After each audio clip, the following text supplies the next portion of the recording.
There's a lot of albums I'm excited for. Obviously, I'm hoping that A$AP Rocky can finally drop Don't Be Dumb, but currently the albums I'm looking for the most right now is Jid with God Does Like Ugly, as well as the new Clips album, Let God Sort Them Out. By the way, I have not listened to the Kendrick verse. I know it got leaked, but I don't want to spoil anything for myself. I want to hear the verse when the album drops, which is July 11th. But another project that I'm sorta looking for is the new Chance the Rapper album that he's been teasing for some time now. The supposed follow-up to 2019's The Big Day, an album that was received so bad, it practically made Chance quit music due to excessive cyberbullying. It's been almost 6 years since that fiasco of a project, and the longer he takes to drop a follow-up, the harder it is to make a comeback. He's releasing all these snippets and songs on his social media platforms, but ultimately, no release date has ever been announced for this project. So at first, I was pleasantly surprised when I saw Chance releasing a song titled Tree featuring Smino and Lil Wayne. I will get to what I think about the song later, but what I find interesting is that all three artists currently share an attribute with each other.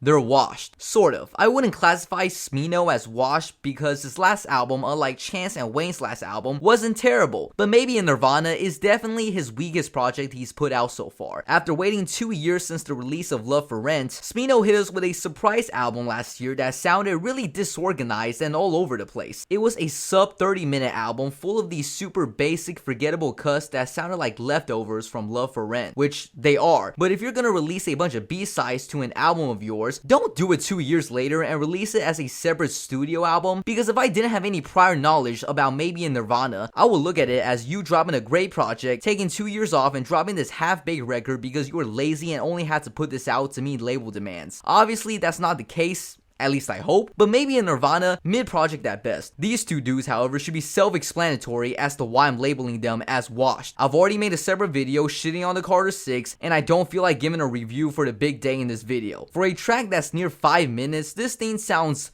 very disjointed. The song starts with Chance the Rapper delivering a pretty bad hook. I don't like the falsettos at all. I think his voice sounds really goofy when he does this high-pitched voice. And I also don't get the narrative of this track either. I mean, it's definitely just 420 material promoting weed and all that, but then you get lyrics like, "Son, don't worry, don't you have no shame, there's gonna be frustration in this white man's game, and they're gonna have us tied up once it's legalized because it is a tree." Why would people want to arrest you for using marijuana if it's legalized?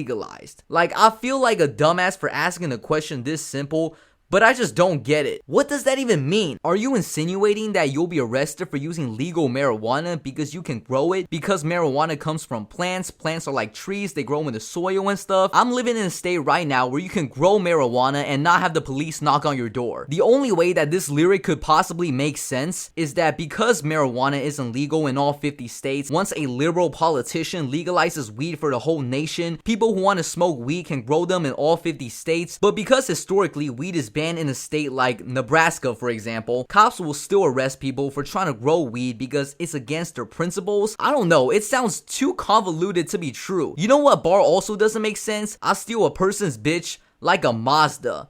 What the fuck are you talking about? Yeah, not impressed with Lil Wayne's verse. I'm glad that no elephants were present in the studio, but once again, it's been so long since Wayne has had a remarkable guest feature because he's just been giving features to anybody these days. Maybe one day he'll do a collab with Dave Blunts. Who knows? To his credit, it's not a bad feature. He ain't cooking, but he's near the stove. The only person who was alright on this song is Chance. Not on the hook, but the verse. Interchanging the topics between his mama and rolling a blunt. I don't even like the bridge by Smino. Not only does it serve as an awkward transition in the middle of a song, his vocals sound kinda weird. I don't remember Smino sounding like this. Yeah, if you couldn't tell, not a big fan of this track, feeling between a red flag to a moai. I'm kind of in the middle right now. I'll make up my mind once I edit the video. Chance, remember bro, the longer you wait to drop the album, the more irrelevant you finna get.